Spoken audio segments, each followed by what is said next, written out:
Class 12-এর ছাত্রছাত্রীরা সকলে বাড়িতে আছো, সুস্থ আছো। ক্লাস অনলাইন ক্লাসের যে ব্যবস্থা হয়েছে আমাদের স্কুল তরফ থেকে, তাতে আজকে তোমাদের ভূগোলের প্রথম অধ্যায়ের শুরু করছি। যে অধ্যায়ের নাম হচ্ছে ভূমিরূপ গঠনকারী প্রক্রিয়া। ভূমিরূপ গঠনকারী প্রক্রিয়া।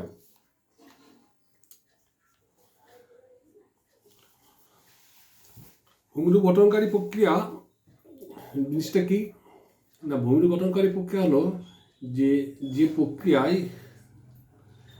ভৌত ও রাসায়নিক পদ্ধতিতে শিলামণ্ডলের বিভিন্ন ভূমিরূপের উদ্ভব, বিনাশ, পরিবর্তন এবং বিবর্তন ঘটে তাকে ভূমিরূপ গঠনকারী প্রক্রিয়া বা একে ভূমিরূপ প্রক্রিয়াও বলা হয়।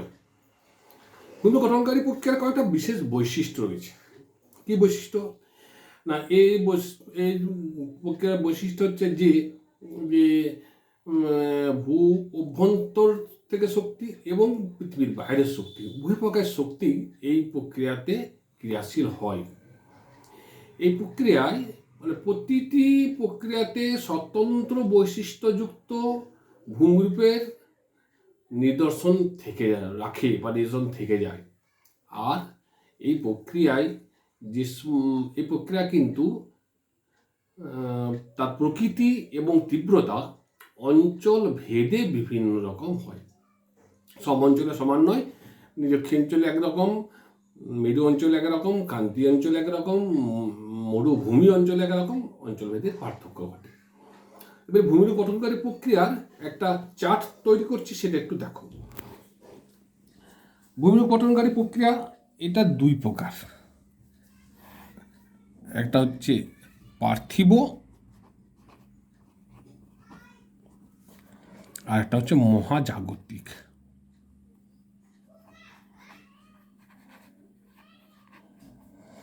পার্থিব এবং মহাজাগতিক। মহাজাগতিক প্রক্রিয়া যেখানে বিভিন্ন ধূমকেতু বালুকাপিণ্ড এসে ভূপৃষ্ঠ আঘাত করে বিভিন্ন প্রকার ক্যাটা ট্যাটা সৃষ্টি করে, এ সম্বন্ধে খুব কমই পড়াশোনা হয়। আমাদের পার্থিব প্রক্রিয়ার সম্বন্ধে জানতে হবে। পার্থিব প্রক্রিয়া দুই রকমের। একটা হচ্ছে অন্তর্জাত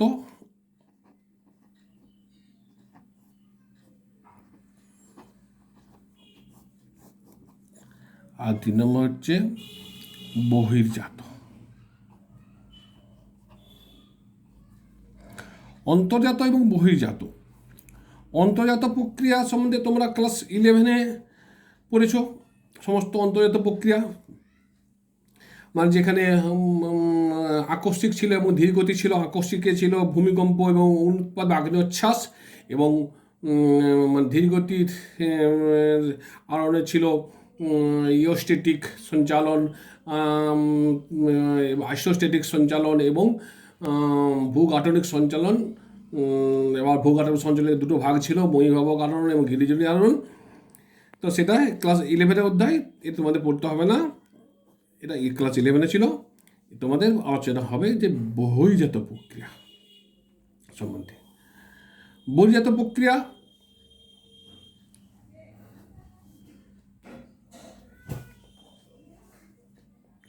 একে পর্যায়ন প্রক্রিয়াও বলা হয়। বহির্জাত প্রক্রিয়া বা পর্যায়ন প্রক্রিয়া। তো বহির্জাত প্রক্রিয়ার 3টে ভাগ। এটা হচ্ছে অবরোহণ, দ্বিতীয় নম্বর হচ্ছে আরোহণ, আর হচ্ছে জৈবিক। তাহলে অবরোহণ প্রক্রিয়া, আরোহণ প্রক্রিয়া এবং যৌগিক প্রক্রিয়া।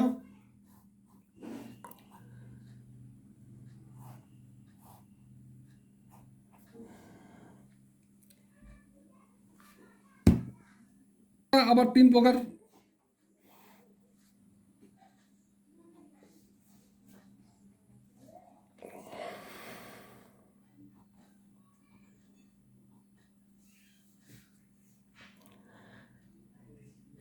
আবহ বিকার, পুঞ্জিত ক্ষয়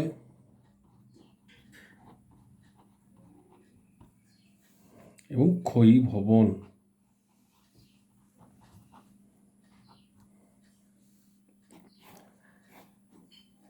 এই চারটা মনে রাখলে অনেকটা এ সম্পর্কে সহজেই ধারণা তৈরি করে দেওয়া যায়। তো আমরা তাহলে বহিজাত প্রক্রিয়া সম্বন্ধে আলোচনা করবো, যেটাকে পর্যায়নও বলে। তাহলে আচ্ছা, এই যে বহিজাত প্রক্রিয়ার কোন কোন মাধ্যম দ্বারা হয় সেটা একটু জেনে নেওয়া দরকার। সেটা এদের মাধ্যমগুলো হচ্ছে, কারণ এই মাধ্যমগুলোকে দুটো ভাগে ভাগ করে, একটা হচ্ছে স্থিতিশীল, আরটা হচ্ছে গতিশীল।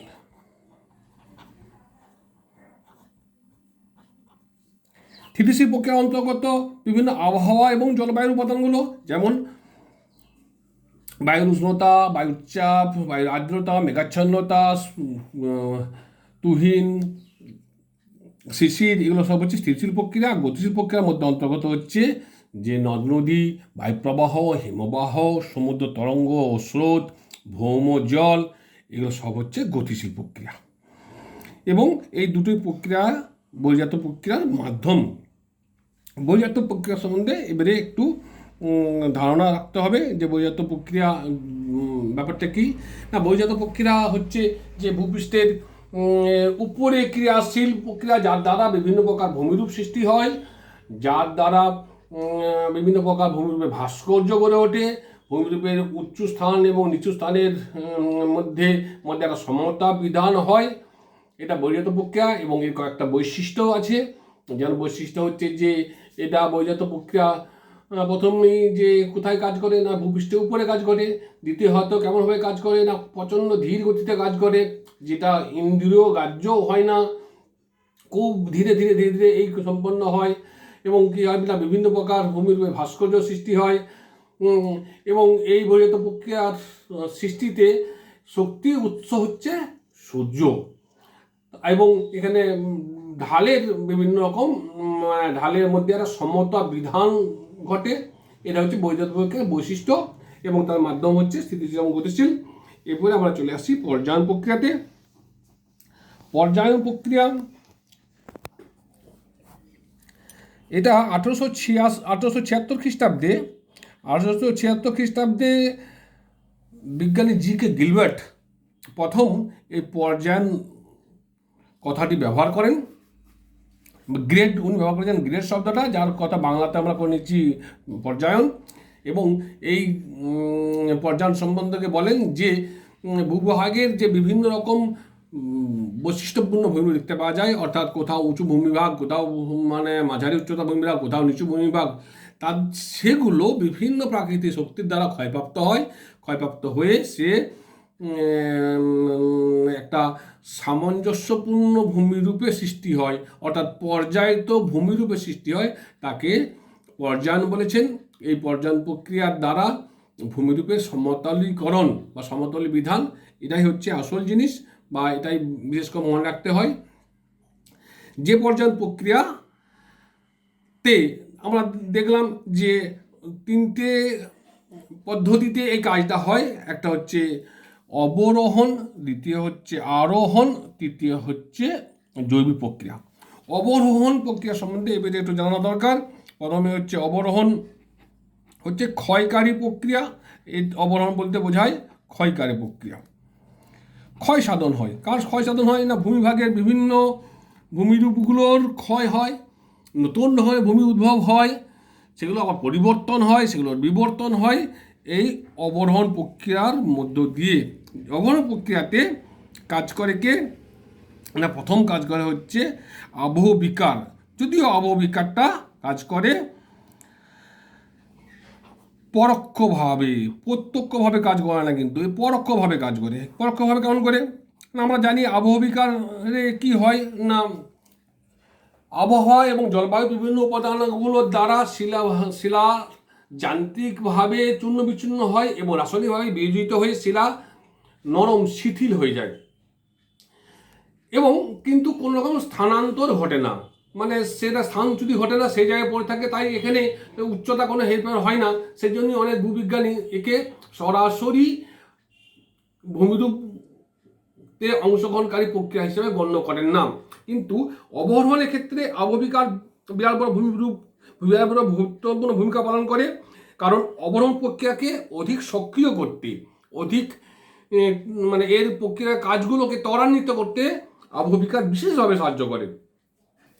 তা আবহবিকারের প্রক্রিয়ার দ্বারা শিলা চূর্ণ বিচ্ছিন্ন হয়, বিচিত হয়, শিলা শীতল হয়ে যায় এবং তারপরে বিভিন্ন ক্ষয়কারী প্রক্রিয়াগুলো তার উপরে কাজ করতে তার সুবিধা হয়।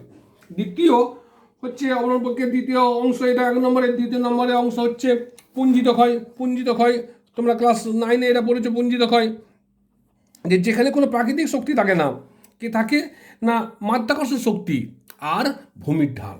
মাধ্যাকর্ষণ শক্তি এবং ভূমির ঢালের প্রভাবে যখন দেখা যায় পর্বতের গা থেকে বিভিন্ন আকারে ছোট বড় বিভিন্ন শিলাখণ্ড নিচের দিকে নেমে আসে, তাহলে এখানে কোনো শক্তি নেই, মানে নদী, বায়ু, হিমবাহ, সমুদ্রতরঙ্গ এরা কেউ কাজ করছে না, কোনো প্রাকৃতিক শক্তি কাজ করছে না। কাজ করছে কে না মাধ্যাকর্ষণ শক্তি 1 নম্বরে। দ্বিতীয় কাজ করছে কে না ভূমির ঢাল।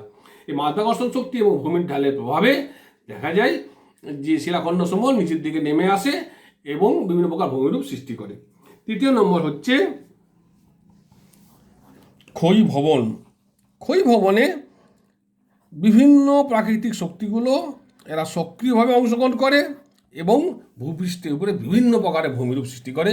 ক্ষয়ীভবন, এখানে ক্ষয়ীভবনের দ্বারাই দেখা যায় যে বিভিন্ন নদী, বায়ু, হিমবাহ, সমুদ্রতরঙ্গ তারা ভূপৃষ্ঠের বিভিন্ন অংশে ক্ষয় করে এবং ক্ষয়জাত পদার্থ সমূহগুলোকে সেই স্থান থেকে অন্য স্থানে নিয়ে যায় এবং নিয়ে যায় জমা করে কোথায় না ভূপৃষ্ঠের নিচু স্থানগুলোতে। এটা হচ্ছে ক্ষয়ীভবন প্রক্রিয়া। তাহলে অববিকার এবং পুঞ্জিত ক্ষয় এবং ক্ষয়ীভবন এই 3টে পদ্ধতিতে অবরোহণ প্রক্রিয়া সাধিত হয় বা সংগঠিত হয়।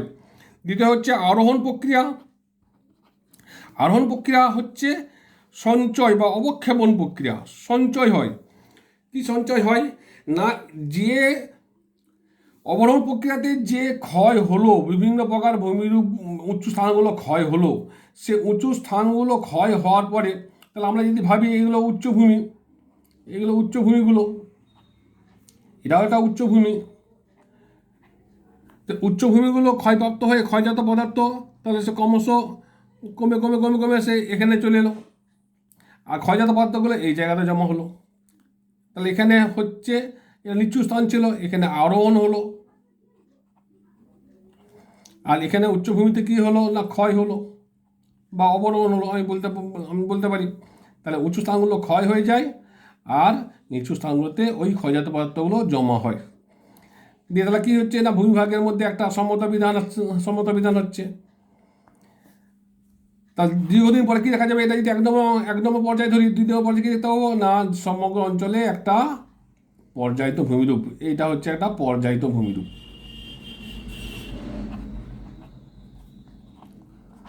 সমগ্র অঞ্চলটাই একটা পর্যায়। আগে যে বন্ধু ভূমিভাগ ছিল, বন্ধুর ভূমিরূপ ছিল, উঁচু অংশ ছিল, নিচু অংশ ছিল, সেই উঁচু অংশ নিচু অংশ যখন সমতলীকরণ হলো তখন একটা পর্যায়িত ভূমিরূপ সৃষ্টি হলো। তার আরোহণ প্রক্রিয়া হচ্ছে সঞ্চয়কারী প্রক্রিয়া বা সঞ্চয় বা অবক্ষেপণের ফলে গঠিত বা অবক্ষেপণ প্রক্রিয়া।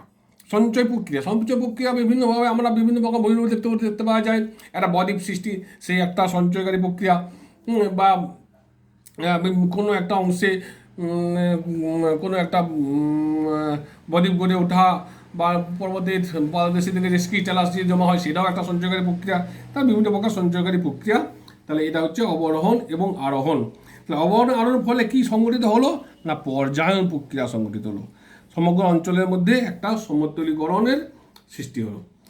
এরপরে দেখা যায় যে এই আবহবিকার প্রক্রিয়ার একটা বিশেষ কয়েকটা ভূমিরূপ গড়ে উঠতে হয়। আবহাওয়া প্রক্রিয়ার দ্বারা আবহবিকারের দ্বারা দেখা যায় যে গ্রানাইট শিলাগঠিত অঞ্চলে গোলাকৃতি ভূমিরূপ সৃষ্টি হয় এবং যার ফলে যেমন গ্রানাইট টর বলে সেটাকে। আবার দেখা যায় যে ব্যাসল্ট শিলাগঠিত অঞ্চলে বহুভুজাকৃতি ভূমিরূপ গড়ে উঠতে দেখতে পাওয়া যায়। আবার দেখা যায় যেখানে টুইন খণ্ডগণ প্রক্রিয়া অধিক সংঘটিত হয়, সেখানে পরবর্তী পাদদেশে স্ক্রি বা টেলাস এবং ব্লকস্পেট বা ফেলসেলমার এই ধরনের ভূমিরূপ সৃষ্টি হতে দেখতে পাওয়া যায়। বাকি পরের দিন হবে।